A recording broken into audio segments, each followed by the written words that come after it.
यो प्लान्टमा चाहिँ आज टमाटरमा प्रुनिङ गर्दैछु।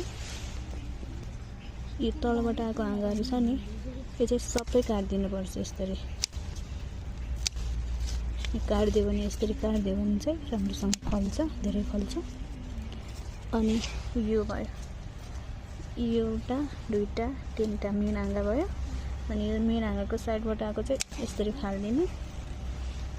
अनि यो डिजिज लागेको पातहरू छ नि, यो पनि सबै फाल्दैन, किनकि यसले चाहिँ ट्रान्सफर गर्छ नि त अरूमा पनि।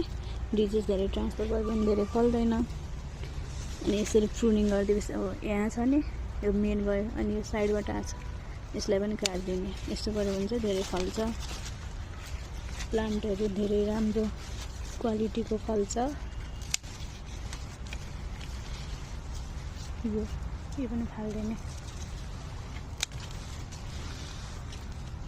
टमाटरमा चाहिँ यसरी प्रुनिङ गर्नु है सबैजनाले, धेरै फलाउनको लागि।